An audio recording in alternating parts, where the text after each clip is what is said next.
A small-town girl, a trusted family, a night that changed everything.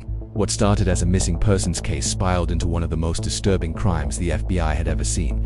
This is the tragic story of Rowan Ford and the terrible truth no one saw coming.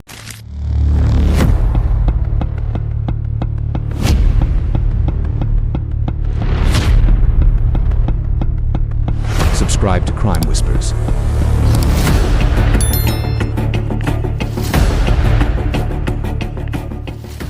A small-town girl, a trusted family, a night that changed everything. What started as a missing persons case spiraled into one of the most disturbing crimes the FBI had ever seen. This is the tragic story of Rowan Ford and the terrible truth no one saw coming. Rowan Ford was born on April 11, 1998, in San Diego, California.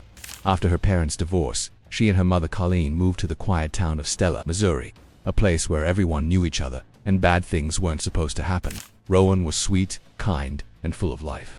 She loved drawing, swimming, and riding her bike around town.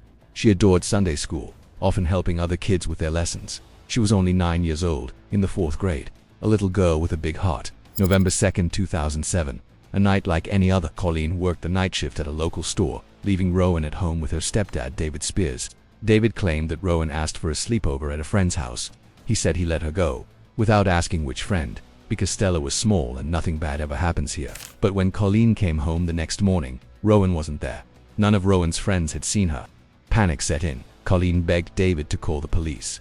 He refused, saying she'd come back. After hours of waiting, Colleen called 911 herself. The entire town mobilized. Neighbors, friends, even strangers joined the search. 150 people lived in Stella, and that night, it felt like every single one of them was searching for Rowan. The local sheriff organized the investigation, but something didn't sit right. David told police he spent the night drinking with friends, Christopher Collings and Nathan Mahurin, at a nearby trailer. He claimed he checked on Rowan before leaving and found her asleep, but his story kept changing. First, he said Rowan asked to sleep over somewhere. Then he said she might have left on her own. Detectives noticed glaring holes, and a chilling possibility emerged. Was David hiding something? With no leads, the FBI was called in. David's truck and his mother's car were seized for examination, but turned up nothing. Investigators turned to David's drinking buddies, Christopher and Nathan, for answers. Both backed up David's alibi, but Christopher seemed nervous. Christopher's behavior grew erratic.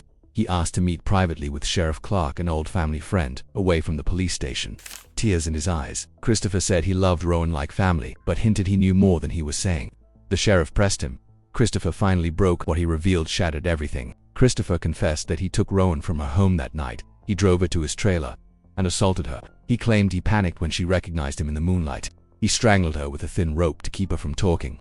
Her last word was why. November 9, 2007, 7 days after Rowan disappeared.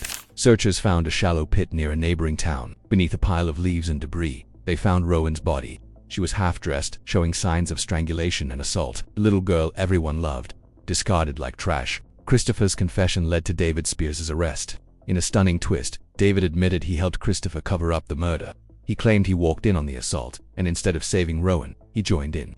David helped move the body, and kept the secret for a week.